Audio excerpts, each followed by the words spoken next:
Over the course of the last three sermons that we have covered on the Middle Eastern prophecy, we primarily covered the descendants of Abraham that did not descend from Jacob. And we also covered the roles those non-Jacob descendants have played in the past and are currently playing in the world today in the Middle East.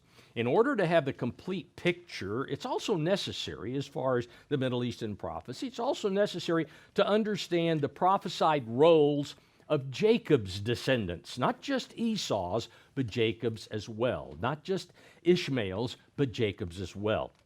We've reviewed, let's be turning over to Acts chapter 17. We've reviewed the scriptures which reveal that God is the ultimate owner of all the earth, that is, of all the land and of all the people. Therefore, God alone, has the right to assign possession of his property to peoples that he himself has selected to live on specific parcels of his land, that is, this earth. He owns it all. He can say, you can live here, you can live there, you can live over here, but he's the one that makes the determination. Here in Acts chapter 17, verse 22, we've covered this earlier, but we're going to repeat it and apply it to Jacob's descendants. Then Paul stood in the midst of the Areopagus and said, Men of Athens, I perceive that in all things you are very religious, because of all of the idols that were up on Mars Hill. For as I was passing through, and considering the objects of worship, I even found an altar with this inscription, To the unknown God. Therefore, the one whom you worship without knowing, him I proclaim to you.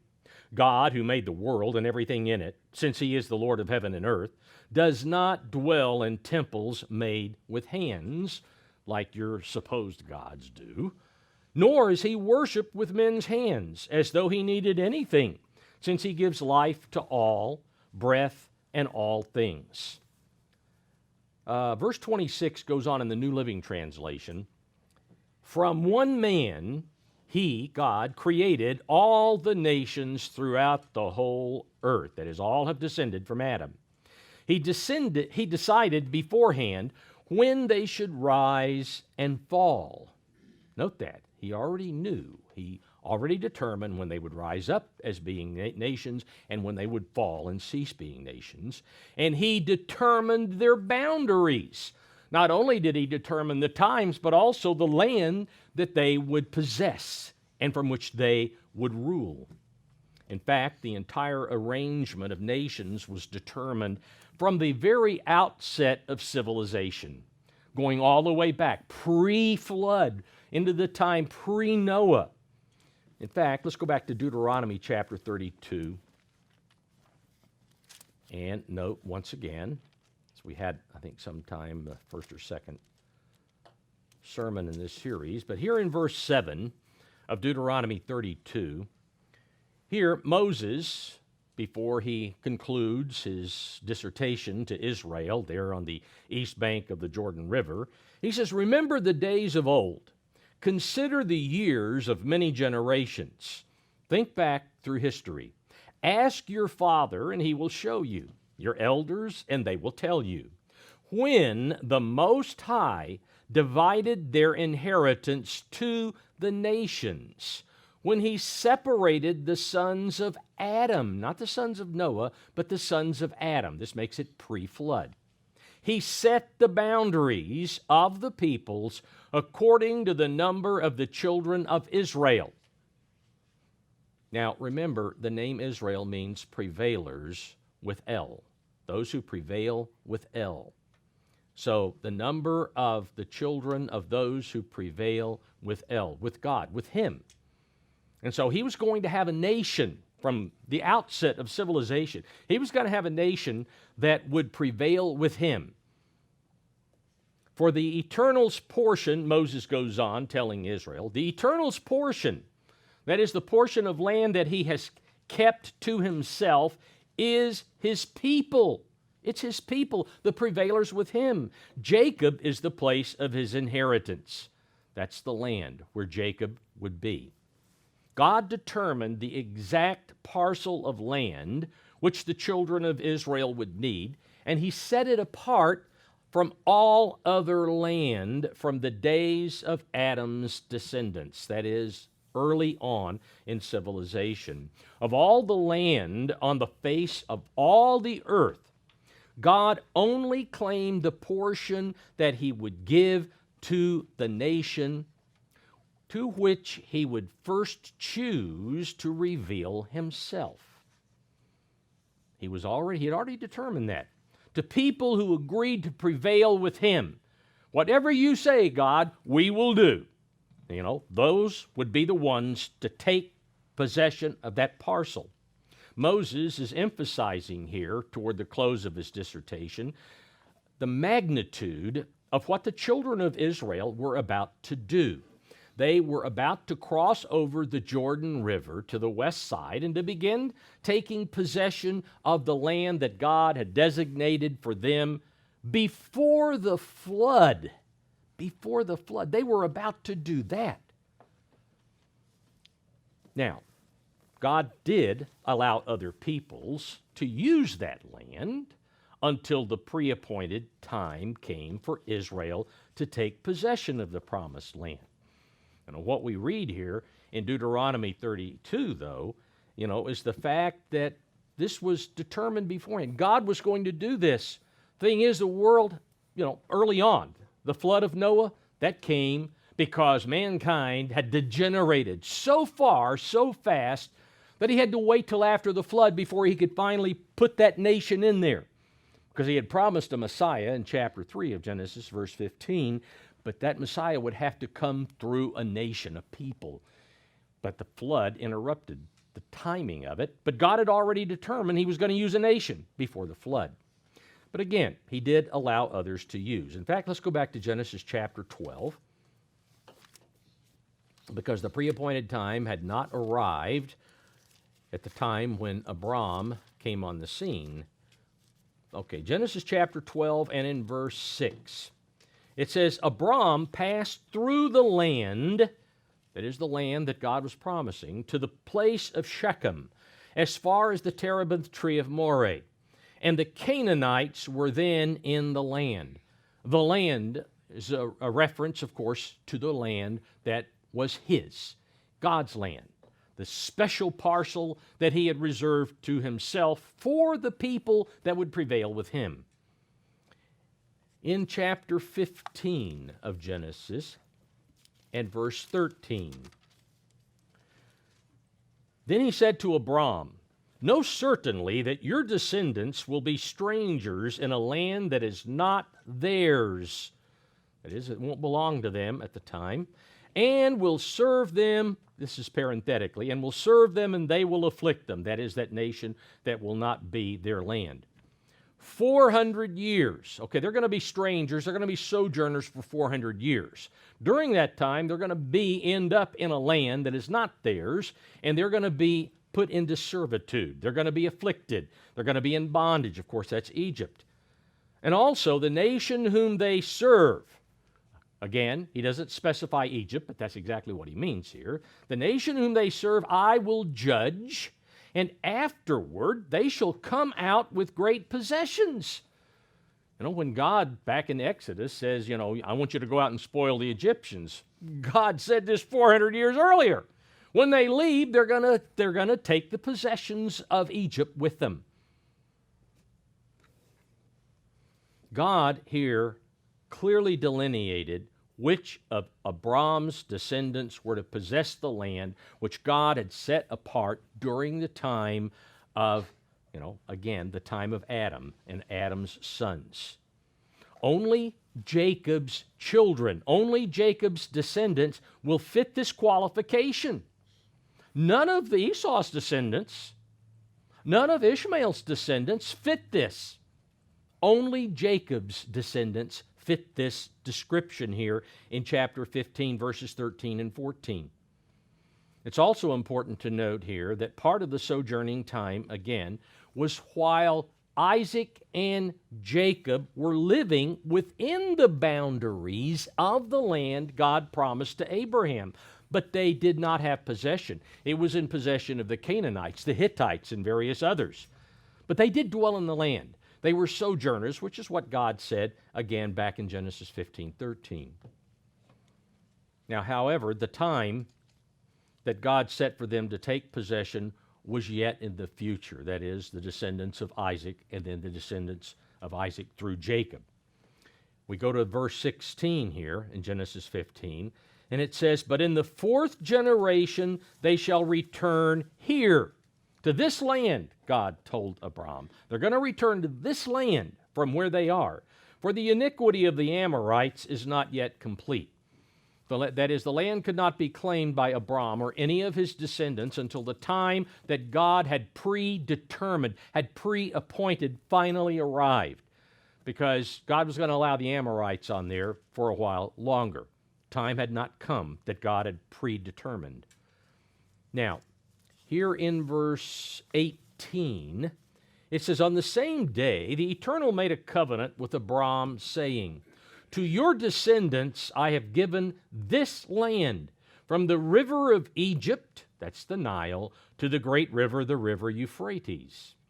God finally describes for Abraham, or Abram at this point, he hasn't changed his name, the extent of the boundaries which were determined in Adam's son's time, in Adam's son's day, for the nation through which he, God, would work. Now, Abraham died, and then we know God chose, over here in chapter 26 of Genesis, God chose Isaac to be the only descendant of Abraham to receive the promises he had made to his father, Abraham.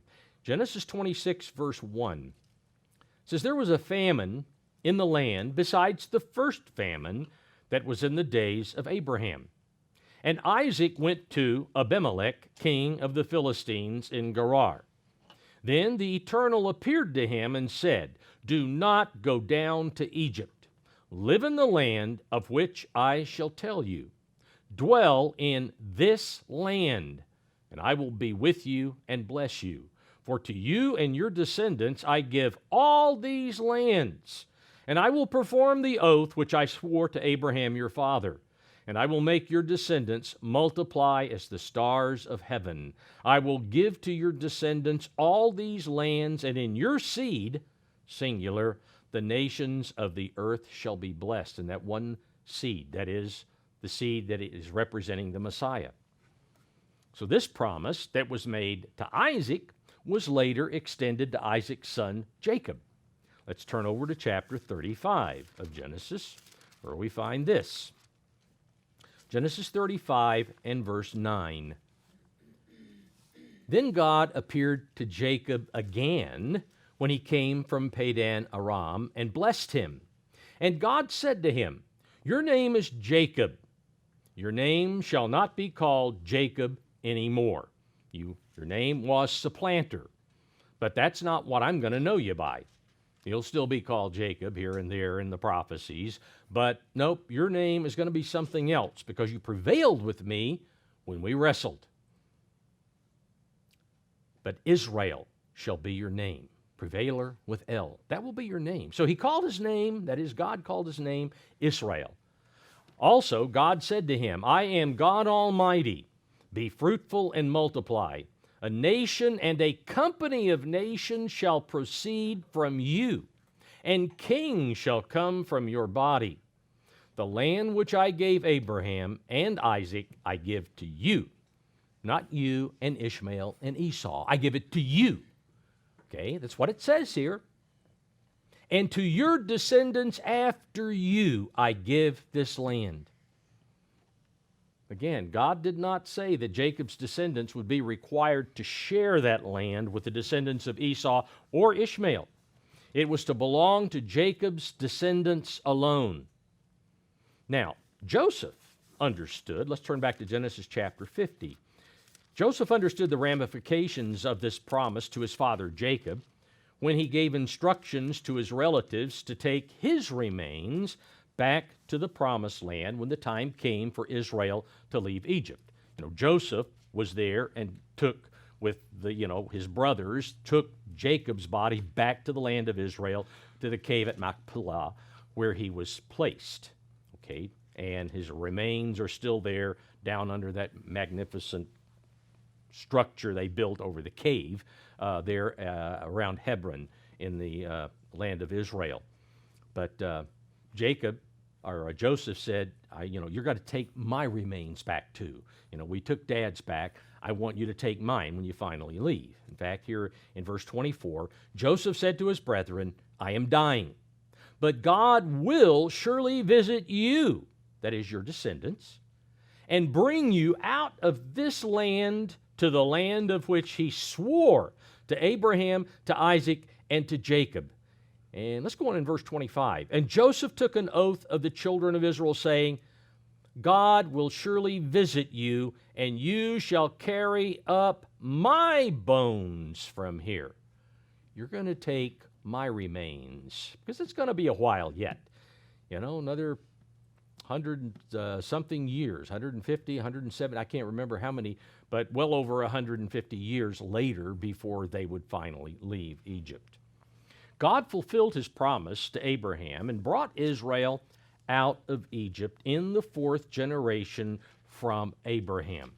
After 40 years of being confined to living in the wilderness due to their unbelief, God allowed Jacob's descendants to at last possess the land that he had promised.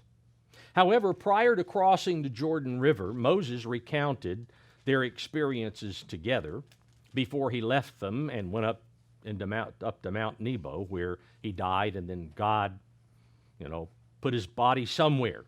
We're never told exactly where God put it, but, they built shrines up on the Mount Nebo to Moses, but whether God buried him there or whether God buried him somewhere else, the Bible doesn't say.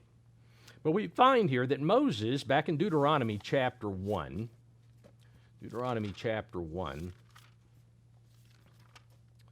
Moses began his discourse there on the east bank of the Jordan River by reminding Israel of the extent of the territory that God had promised them as being descendants of Jacob. Here in verse 5 of Deuteronomy 1, I'll read from the New Living Translation. While the Israelites were in the land of Moab, east of the Jordan River, Moses carefully explained the Eternal's instructions as follows. When we were at Mount Sinai, the Eternal our God said to us, You have stayed at this mountain long enough. It is time to break camp and move on. Go to the hill country of the Amorites and to all the neighboring regions, the Jordan Valley, the hill country, the western foothills, the Negev, and the coastal plain. Go to the land of the Canaanites and to Lebanon, and all the way to the great Euphrates River. Look, I'm giving all this land to you. All this land that he's talking about here. Notice, from basically the Nile to the great Euphrates River, giving all this land to you. Go in and occupy it, for it is the land that the Eternal swore to give your ancestors, Abraham, Isaac, and Jacob, and to all their descendants. Now, Moses also reminded the children of Israel about God's cautions about trespassing on land that was not theirs. He warned them, don't go into land that I haven't given you. It's not yours. In fact, in chapter 2 here of Deuteronomy and verse 1, the New Living Translation goes on, Then we turned around and headed back across the wilderness to the Red Sea, just as the Eternal had instructed me, and we wandered around in the region of Mount Seir for a long time. Then at last the Eternal said to me, You have been wandering around in this hill country long enough. Turn to the north. Give these orders to the people. You will pass through the country belonging to your relatives, the Edomites, the descendants of Esau, who live in Seir. The Edomites will feel threatened because your numbers will be so vast. That's the reason. So be careful. Do not bother them, for I have given them all. Note, God says, I have given them all the hill country around Mount Seir as their property. and I will not give you even 1 square foot of their land. So he warned them, that's not yours. You can't take anything but what I give you. Specifically, what I have set apart, that's what's yours. What I haven't, it's not yours. In skipping down to verse 8. So we bypass the territory of our relatives, the descendants of Esau, who live in Seir. We avoided the road through the Arabah Valley that comes up from Elath and Ezion-Geber. Then as we turned north along the desert route through Moab, the Eternal warned us, do not bother the Moabites, the descendants of Lot, or start a war with them. I have given them Ar as their property, and I will not give you any of their land. So again, he makes it very specific. Edomites have this. We have the descendants of Lot. That's their land. That's what I've given them. It's not yours. Skipping down to verse 18 here. He says, today you will cross the border of Moab at Ar and enter the land of the Ammonites, the descendants of Lot. But do not bother them or start a war with them. I have given the land of Ammon to them as their property, and I will not give you any of their land. Now, that was initially. We know from end-time prophecies that they're going to lose that land. It's going to become the land belonging to Israel because of their attempt to take Israel's land. God's going to punish them for that, and they're not going to have it, but that's for another time. At that point in time, it's not yours. That is not the land I promised Abraham, Isaac, and Jacob. Now, each tribe of Israel was assigned land during the time of Joshua, in the days of Joshua. However, the extent of their borders of the various tribal properties were not as far-reaching as the Nile to the Euphrates. The Philistines, down along the coast, we know where Gaza is, that's where the Philistines were, okay? They were through that area. And the Philistines prevented the southern boundary of the land of Israel to be extended to the Nile. They were in the way. And numerous other peoples inhabited the territory of Lebanon to the east and northward up to the Euphrates. So the tribal land allotments, when you go through and read Joshua Judges and what land was apportioned to the various tribes, that land of the tribes reached only about 25 miles north of the Sea of Galilee. That's about as far north as it went. After the period of the Judges ended, all 12 tribes of Israel were finally united together as one nation during the reigns of David and Solomon. That was the only time there was a united monarchy, a space of about 70 years. It was during Solomon's reign that Israel controlled almost all of the land from the Nile to the Euphrates. Note here in 2 Chronicles chapter 9,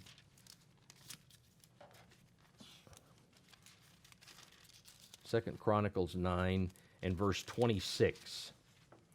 2 Chronicles 9:26, the New Living Translation, he, that is Solomon, ruled over all the kings from the Euphrates River in the north to the land of the Philistines and the border of Egypt in the south.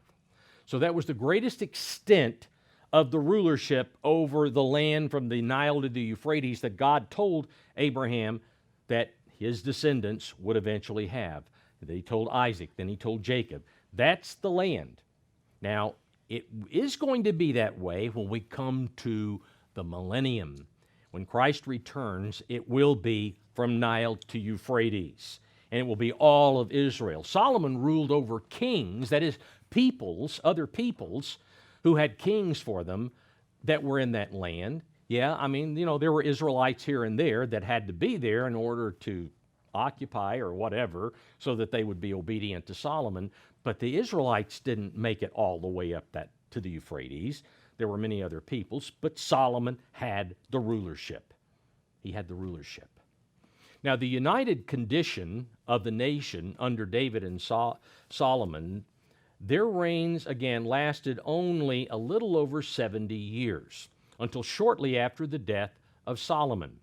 In respect to this fact, and to lay some groundwork for the last sermon in this series, which should be next time, we need to see how the name Israel, prevailer with God, prevailer with El, how that came to be used. How did that term, how it came to be used after Solomon's reign was completed? What does it mean, Israel? Okay. The kingdom of Israel, obviously, in the time of David and Solomon, consisted of all 12 tribes. But it became divided because of the unwise decisions of Solomon's son Rehoboam. Rehoboam, shortly after he was coronated king, the people came to him and begged him to please reduce the taxation that Solomon had placed upon the tribes of Israel while he was king. And so Rehoboam decided, okay, I'm going to go counsel with the men who served my dad. I'm going to go and talk to David's counselors and see what they say. Then he decided, I'm going to go and counsel with my buddies that I grew up with, and we played football over here. Maybe soccer, but maybe football. Anyway, that we grew up with. I'm going to do that. Well, of course, we know what happened. He let his buddies influence him, and he discarded the advice that his dad's counselors gave him.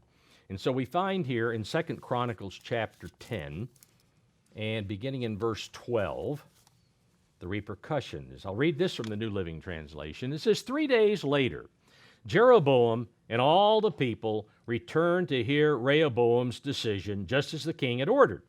But Rehoboam spoke harshly to them, for he rejected the advice of the older counselors and followed the counsel of his younger advisers. He told the people, my father laid heavy burdens on you, but I'm going to make them even heavier. That was obviously going to be received real well by these people. My father beat you with whips, but I will beat you with scorpions. I'm going to make the sting even greater than what the whips were. So the king paid no attention to the people. This turn of events was the will of God, for it fulfilled the Eternal's message to Jeroboam, son of Nebat, through the prophet Ahijah from Shiloh. When all Israel realized that the king had refused to listen to them, they responded, down with the dynasty of David. We have no interest in the son of Jesse. Back to your homes, O Israel. Look out for your own house, O David. So all the people returned home. If you go back to David, when David first became king over Judah, the northern tribes were not part of it. David ruled Judah for quite a while, the south. But then finally, all the rest of the tribes came in to be united under David, and that continued through Solomon. But Israel in the north, the tribes of Israel in the north, saw that Rehoboam would not listen. So the northern tribes severed themselves from Rehoboam and went to follow Jeroboam, again, as God had willed. Going on here in verse 17, but Rehoboam continued to rule over the Israelites. Well, hold it, I thought they were in the north. No.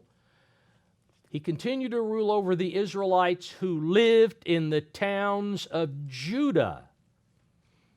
Now, only the descendants of Jacob who lived in the territories of Judah and Benjamin remained under the government of Rehoboam. That would be the tribe of Judah, the tribe of Benjamin, because remember, the northern part of Jerusalem was territory of Benjamin. Jerusalem sat on the border of Judah in the south, Benjamin above it, and so Benjamin stayed with Judah and, of course, all the Levites. So those three tribes composed the southern kingdom. Those were the ones that Rehoboam ruled over. Skip verse 18, let's go to verse 19. So Israel has been in rebellion against the house of David. Notice he calls it the house of David. Israel has been in rebellion against the house of David. which would be Judah, to this day. Now, Second Chronicles was written by Ezra. So this is probably an editorial statement placed here by Ezra in the 400s BC. So this was, 400, 500 years after Solomon and after Rehoboam, at least 450 years after Rehoboam when this was written. Here, though, Israel has been in rebellion clearly refers to the northern kingdom of Israel under the rule of Jeroboam, because Israel has been in rebellion against the house of David, which is the southern kingdom to this day. The northern kingdom is sometimes referred to not only as Israel, but it's also referred to as Ephraim in a number of prophecies, because Ephraim was the leading tribe of the 10 tribes in the north.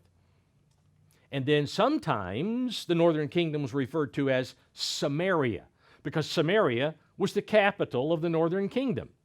Okay, so you can have either Israel, you can have Samaria, or you can certainly have the title Ephraim because of the strongest tribe. All right, let's skip down to chapter 12, verse 1, because again, we want to see just how the term Israel is used through this period of time after the united monarchy became the divided monarchy. So verse 1 says, "Now it came to pass when Rehoboam had established the kingdom and had strengthened himself, that he forsook the law of the Eternal and all Israel along with him." Now note, here Israel is referring clearly to the southern kingdom. It's referring to the southern kingdom of Judah, because all Israel forsook the law along with him. Now, even though Jeroboam reigned as king over the northern 10 tribes, which were called Israel, okay, the southern tribes were also known as Israel, just as much as Judah, because they were all descendants of Jacob, whose name was changed to Israel. Okay? Now, Rehoboam's son, Rehoboam died, Jeroboam was still alive, but Rehoboam's son Abijah was at war with Jeroboam. Let's go to 2 Chronicles chapter 13 and verse 16. We find here, I'll just summarize it, it says that throughout the days of Rehoboam, Israel in the north and Judah in the south were at war with one another. So Rehoboam dies, Abijah comes to the throne, and then he rounds up 400,000. Yes, that's correct. 400,000 warriors out of the southern kingdom, and he goes up against Israel in the north. Israel had 800,000, outnumbered Judah 2-1. We come to verse 16, "And the children of Israel fled before Judah." Now, if you read the story, Israel divided the army. Half of it went on the forward. The other half went behind the army of Judah. And so they were going to, like a pincer, they were going to bring them together. But then Judah called out for God's help, and God came to their aid. And so Judah began to slaughter the Israelites. And the children of Israel fled before Judah, and God delivered them into their hand. Then Abijah and his people struck them with a great slaughter. So 500,000 choice men or select troops of Israel fell. 500,000 were put to death. Thus the children of Israel were subdued at that time. This is clearly the children of Israel. Here is talking about the northern kingdom. And the children of Judah, the southern kingdom, prevailed because they relied on the eternal God of their fathers. All right, so we see again, these terms go back and forth. In chapter 17 of 2 Chronicles, chapter 17, verse 1, "Then Jehoshaphat, his son," that is the son of Abijah, Jehoshaphat was the grandson of Rehoboam, but he was the son of Abijah, reigned in his place. Abijah died, Jehoshaphat came to the throne. He strengthened himself against Israel, Jehoshaphat being king of Judah. And it says he strengthened himself against Israel. Now, that's the northern kingdom, Israel is called. And he, Jehoshaphat, placed troops in all the fortified cities of Judah, and set garrisons in the land of Judah and in the cities of Ephraim, which Asa his father had taken. Now, again, cities of Ephraim would be the northern kingdom of Israel. In chapter 19, we're still in Jehoshaphat's reign here in chapter 19. It says, verse 1, Then Jehoshaphat, king of Judah, doesn't call him king of Israel here, but calls him king of Judah here, returned safely to his house in Jerusalem. In 2 Chronicles 21 and verse 1. Then Jehoshaphat rested with his fathers. So the king of Judah, Jehoshaphat, died. And it says here, was buried with his fathers in the city of David. Then Jehoram, his son, reigned in his place. He had brothers, the sons of Jehoshaphat, and it lists 5 different brothers here. All these were the sons of Jehoshaphat, what? King of Israel. Now, verse 1 of chapter 19, just back here page, said that Jehoshaphat was king of Judah. Now it's Jehoshaphat, king of Israel. So again, we see how these terms are interchangeable. In chapter 24 of 2 Chronicles, 2 Chronicles 24, in verse 4, Now it happened after this that Joash, now Joash was king of Judah, he was the grandson of Jehoram. All right, so Joash, king of Judah, set his heart on repairing the house of the Eternal. Then he gathered the priests and the Levites and said to them, Go out to the cities of Judah and gather from all Israel, that's all Judah, Israel, that is, from all Israel, money to repair the house of your God from year to year, and see that you do it quickly. However, the Levites did not do it quickly. Now, let's skip down to verse 16. And it says, And they buried him. Him here is a reference to Jehoiada, the high priest. He was incredible, one of the best high priests that they ever had, I believe, when you read what all he did to turn the people back to God. They buried him, Jehoiada the high priest, in the city of David among the kings because he had done good in Israel. He did good in Israel. Where was he? He was a high priest. He was in Judah. He was in the kingdom of Judah, the southern kingdom of Judah. But he had done good in Israel because you got 3 tribes of Israel living there in the southern territory of Judah, both toward God and his, that is God's house, the temple. So again, we see interchangeability. In chapter 28, verse 1, it says, Ahaz was 20 years old when he became king, and he reigned 16 years in Jerusalem. So this is a king of Judah, and did not do what was right in the sight of the Eternal as his father, or better, ancestor, because it says David, his ancestor David had done. Down in verse 19, let's skip down to verse 19, and it says, For the Eternal brought Judah low because of Ahaz, note, king of Israel. He's a king of Judah, but he's also called king of Israel. For, why did he bring him low? For he had encouraged moral decline in Judah and had been continually unfaithful to the Eternal. Now, going on in verse 20, Also Tiglath-Pileser, king of Assyria, came to him and distressed him, and did not assist him. For Ahaz took part of the treasures from the house of the Eternal, from the house of the king, and from the leaders, and he gave it to the king of Assyria. But he, the king of Assyria, did not help Ahaz. Now in the time of his distress, King Ahaz became increasingly unfaithful to the Eternal. This is that King Ahaz. For he sacrificed to the gods of Damascus. He worshipped idols of Syria, in other words.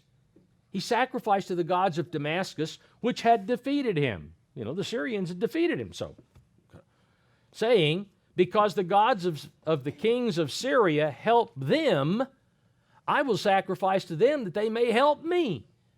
You know, this sounds like the mentality of some of the leaders in the Democrat Party. I mean, oh, you know, they help them to defeat me, so I'm going to worship them, so maybe they'll help me. What? You know, blows me away. So, this problem of a reprobate mind is not just for now. It's a lot worse now, but it was obviously, Ahaz certainly had one. That was ridiculous. Anyways, he says, I will sacrifice to them that they may help me. But they were the ruin of him, and note, all Israel. But the all Israel is a reference to the southern kingdom. Let's skip down to verse 27. And so Ahaz rested with his fathers, and they buried him in the city, in Jerusalem. But they did not bring him into the tombs of the kings of Israel. Then Hezekiah, his son, reigned in his place. Now, the only men who were kings over all the tribes of Israel, when they died and were buried in tombs in Jerusalem, were David and Solomon. That's it. Those were the only kings over all the tribes of Israel. But it says the tombs of the kings of Israel. Yet the rest of the kings after them, who reigned over the southern kingdom, were considered to be kings of Israel, even though they were also called kings of Judah, because, again, why? They reigned over 3 of the tribes that descended from Jacob or Israel. Now, let's skip over to chapter 31. Chapter 31, verse 4.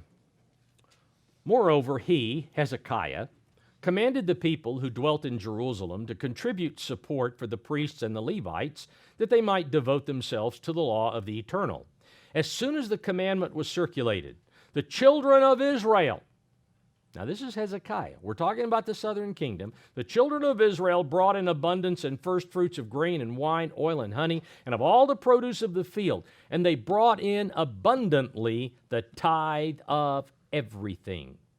So after Hezekiah commanded the Jews in Jerusalem to tithe to the Levites, it says the children of Israel, of the southern part of the land of Israel, brought in abundance, not from the north, but from the southern kingdom.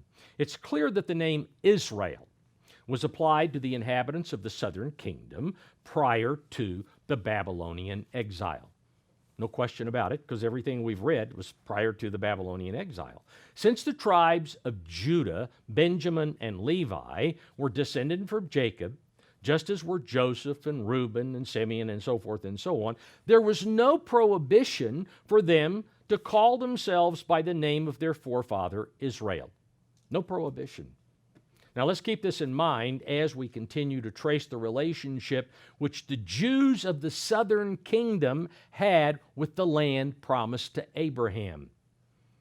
Now, as the prophets Jeremiah and Ezekiel make abundantly clear, the Israelites of both the northern as well as the southern kingdoms refused to heed the warnings to repent from all the prophets that God had sent to them over the centuries. Neither the northern or southern kingdom listened to the prophets. The temptation to disobey God and be like other nations was too great for them to resist. We want to be like everybody else. No, you're supposed to be different, and everybody else is supposed to want to be like you. That's the way God wanted it. You're supposed to be the model. And you can't even do that. You can't hold steady to my law, God. Again, finally, God was required to follow through with the punishment that he established in the days of Moses and Aaron.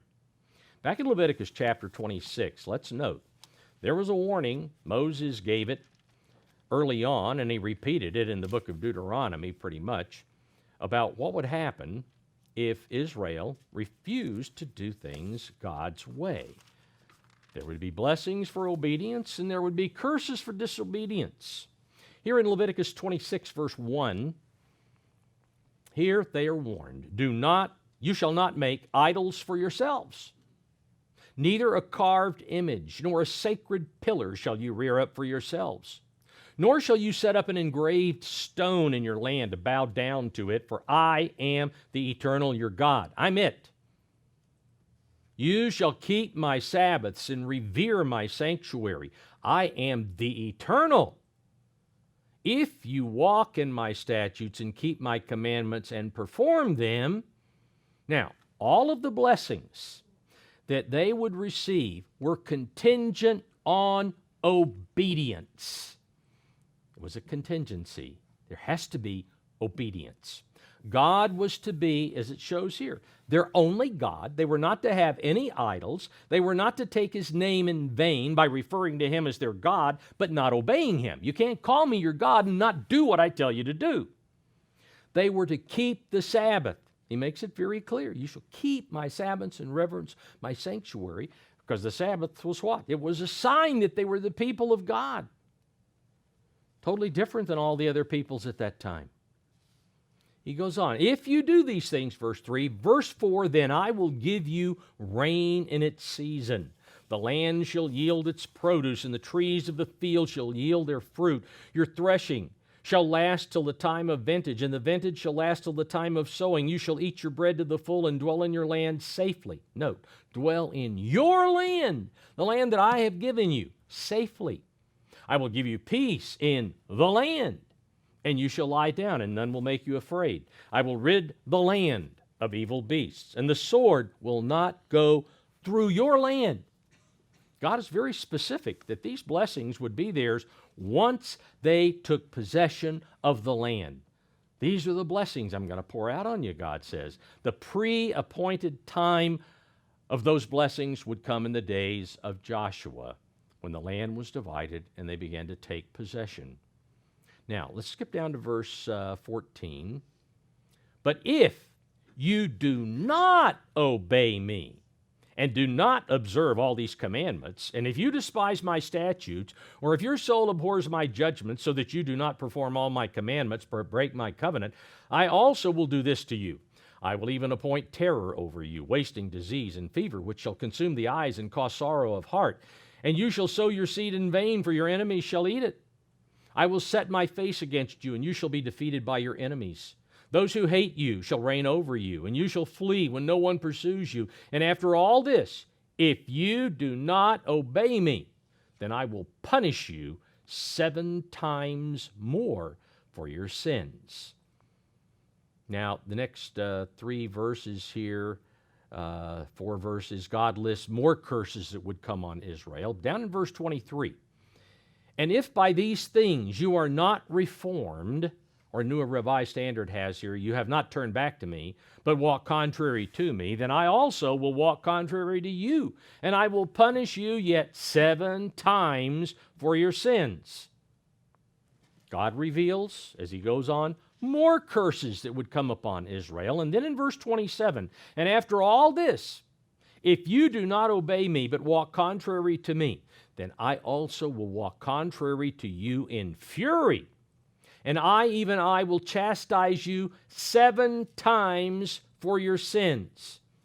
God promises this 7 times punishment 3 times in this chapter. 3 times he tells them, 7 times you're going to be punished. The number 3, we all know, represents completeness. Represents completeness. And in this case, it pictures the all-encompassing scope of the punishment that God would bring against his unfaithful covenant partner, because they simply were not faithful. Down in verse 31, let's skip a couple of verses here to verse 31. I'll read this from the New Living Translation. He says, I will make your cities desolate and destroy your places of pagan worship. I will take no pleasure in your offerings that should be a pleasing aroma to me. Yes, I myself will devastate your land, and your enemies who come to occupy it will be appalled at what they see. I will scatter you among the nations and bring out my sword against you. Your land will become desolate, and your cities will lie in ruins. Then at last the land will enjoy its neglected Sabbath years as it lies desolate while you're in exile in the land of your enemies. Then the land will finally rest and enjoy the Sabbaths it missed. As long as the land lies in ruins, it will enjoy the rest you never allowed it. to take every seventh year while you lived in it. So I'm going to make sure the land gets what you took away from it, what you withheld from it, a time of rest. So God promises here that the punishment will include the loss and possession of the promised land.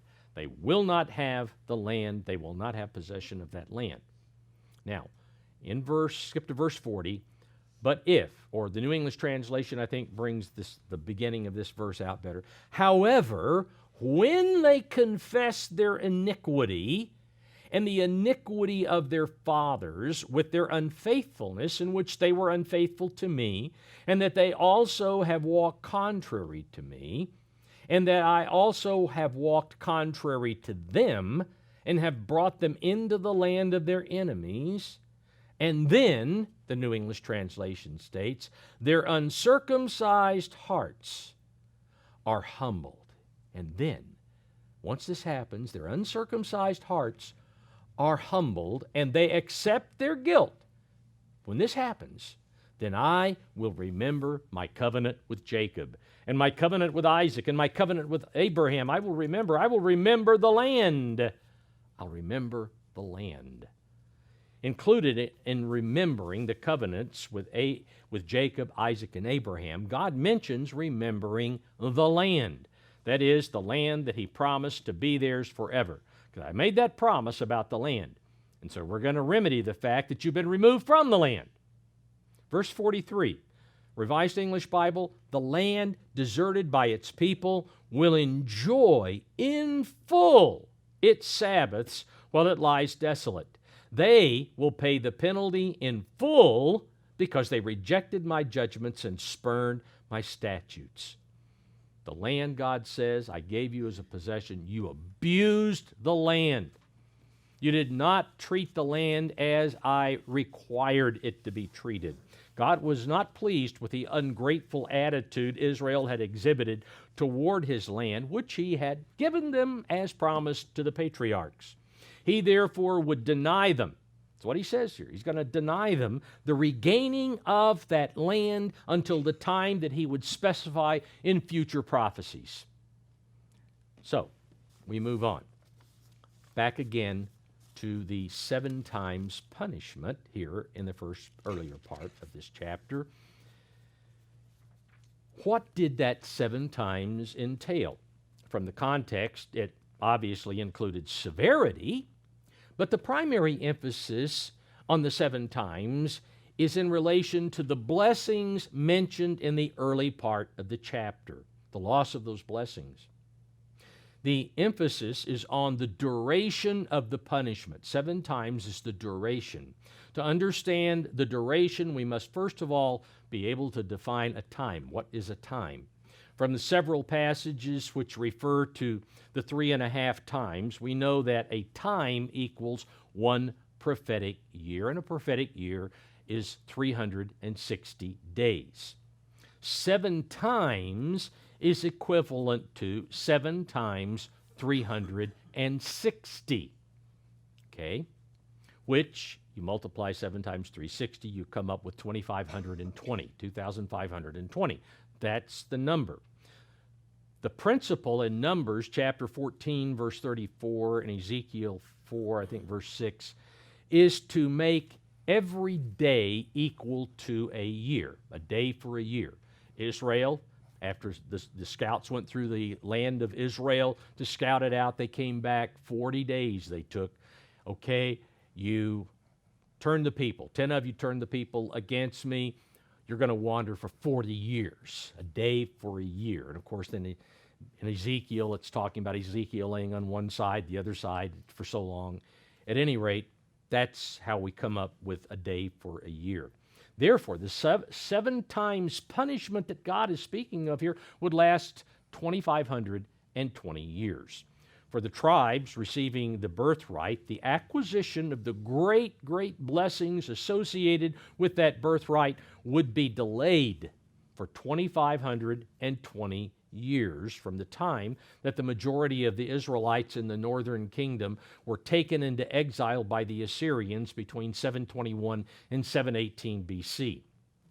The delay of 2,520 years ended in AD 1800 to 1803. All you have to do is add them together, okay? The BC to the AD. At which time, 1800 to 1803, as we know, a company of nations known as the British Empire and a great nation, the United States, which was beginning to expand across North America, they're becoming the greatest powers on earth because Britain by that time pretty much owned it. They owned all kinds of lands all over the world. And of course, they took India in the 1800s. So the sun never set on the British Empire.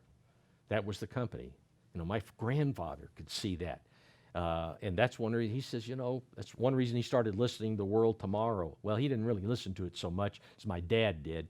But when my dad heard it, he went to his dad because his dad had always told him, the United States and Britain, they've got to be Israel because it says this company of nations. I mean, history, what else could there be? And the greatest nation on earth? The United States. He could see that. Other people seem to be oblivious to that fact, but, and he was never in the church. He thought you should keep the Sabbath, but he also thought baptism was just sprinkling. Could not get that through. That's not what baptism is. It takes a lot of water for baptism. But anyway, he was a sharp guy when it came to the Bible. At any rate, the United States and Britain by that time become what the world is going to see as the greatest power on the face of the earth. Now, God indicated that there would be a difference in the way he would treat the northern and southern kingdoms in prophecy after removing them from the land, because he promised to remove them. He promised to remove them. Let's go to Hosea chapter 1. Hosea chapter 1.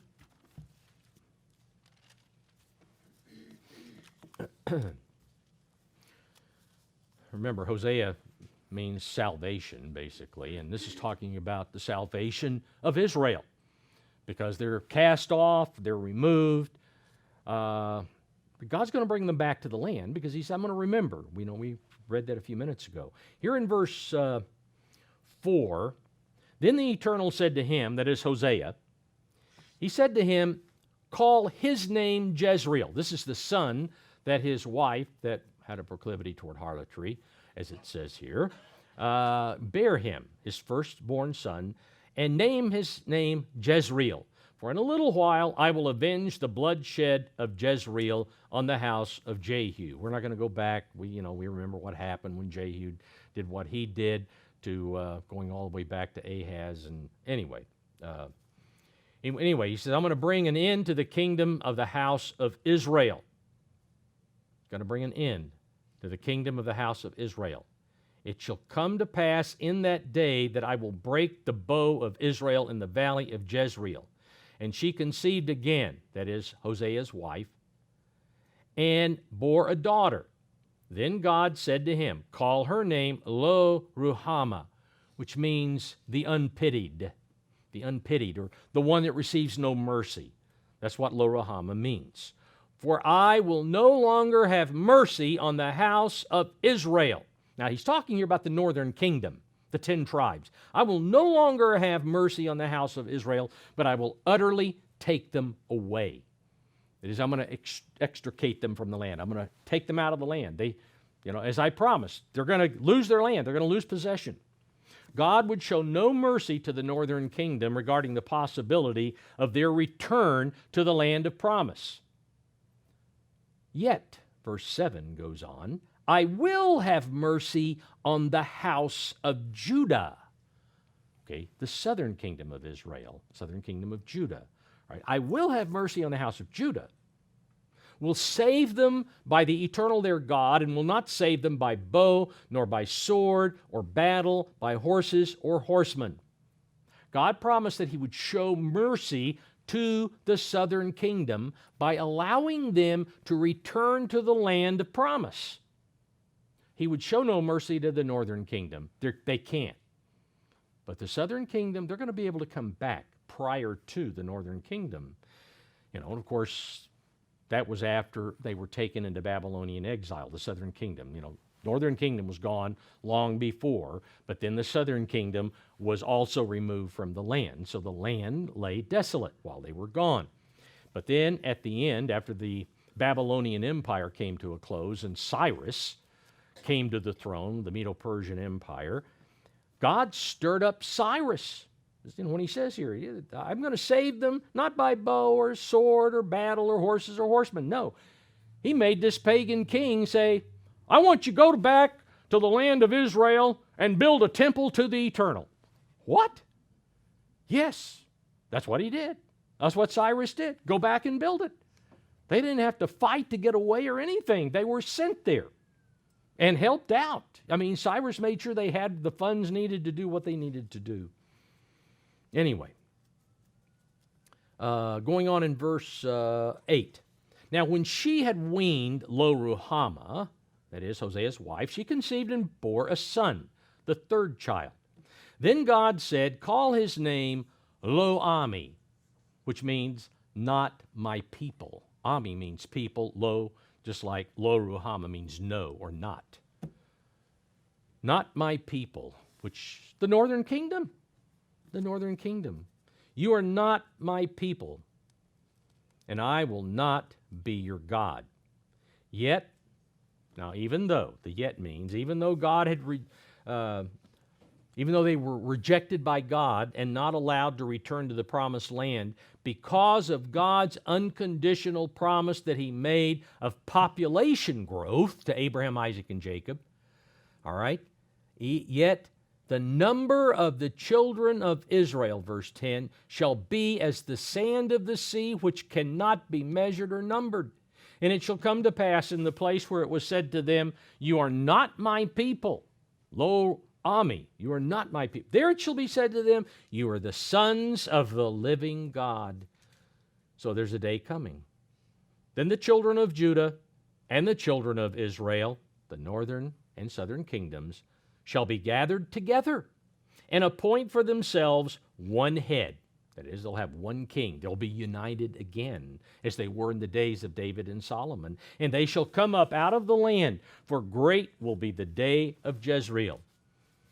Now, as it goes on, as Hosea goes on to show, the northern kingdom will not be allowed to return to the promised land until Christ returns. Not till Messiah comes. Then they will become one kingdom again. Again, Ezekiel chapter 36 talks about the two sticks that are put together, and Israel and Judah become one, and the beloved David, whatever, will be their king. Now, Nebuchadnezzar conquered the southern kingdom in the year 604 BC. 604 BC. From that time forward, from the time Nebuchadnezzar conquered the southern kingdom, the land of promise became a vassal state to empires and other peoples. The descendants of Jacob did not have complete control of the land. Yes, they were allowed to do certain things, but they didn't have complete control. The land was under control of the Babylonian Empire from 604 to 639 when it fell to the Medo-Persian. Then from 539 to 333, the Medo-Persian Empire and, its remnants or whatever continued to control. And then came Alexander the Great, and then we have the Greco-Macedonian Empire, followed by, after his death, the Seleucid Empire, the Ptolemies down in Egypt. Rome then came along in 31 BC, until its fall in 476 AD. Then came the Arabs in the 6th century. They began taking over that area. Then came Muhammad and the caliphs of Islam from the 7th century to the 15th. Then we have the Turks, Ottoman Turks, finally took it over, and it was under the Ottoman Empire until 1917 when the British basically overthrew and conquered Jerusalem and so forth. As we well know, the rebellion of King Zedekiah against Nebuchadnezzar led to the removal of the southern kingdom from the land of promise. God said, Zedekiah, don't believe the wrong things you've heard. Jeremiah is telling you the truth, but he wouldn't listen, so he rebelled against Nebuchadnezzar, and so Nebuchadnezzar said, all right, we're going to take him out of the land. During their time of separation in Babylon, the Jews in Babylonian exile longed for the day that they would last be allowed to return to the land. It was in their heart to return to the land. In fact, we have Psalm 137. Psalm 137, which again depicts the desire of the Jews in Babylon. So let's go there. Verse 1, I'll read from the New Living Translation. Besides the rivers of Babylon, we sat and wept as we thought of Jerusalem. We put away our harps, hanging them on the branches of poplar trees. For our captors demanded a song from us. Our tormentors insisted on a joyful hymn. Sing us one of those songs of Jerusalem. But how? How can we sing the songs of the eternal while in a pagan land? If I forget you, O Jerusalem, let my right hand forget how to play the harp. May my tongue stick to the roof of my mouth if I fail to remember you. If I don't make Jerusalem my greatest joy. Now, this attitude we see here in Psalm 137, this attitude of longing for the promised land, which was instilled in them by God, is what prompted many, many Jews to return to the land of Israel over time, especially in the last century and now. God's put it into their hearts. That's the reason they've done it. They've come there because prophecy demands their presence. Without their presence, their prophecies that could not happen. Now, today we have laid the groundwork necessary to understand the manner in which God has continued to show mercy to the remnant of the southern kingdom up to this very day. We are now ready to compare the way God returned the people to the land of promise in Cyrus's day and the way he has returned the people to the land of promise in the end time. The parallels are really amazing how parallel it is. We're also prepared to see when and how the 7 times punishment was fulfilled, as well as see the hand of God in events which have either fulfilled prophecy or have set the stage for their fulfillment in the near future. All the details will be given next time when we wrap up this series on the Middle East and prophecy.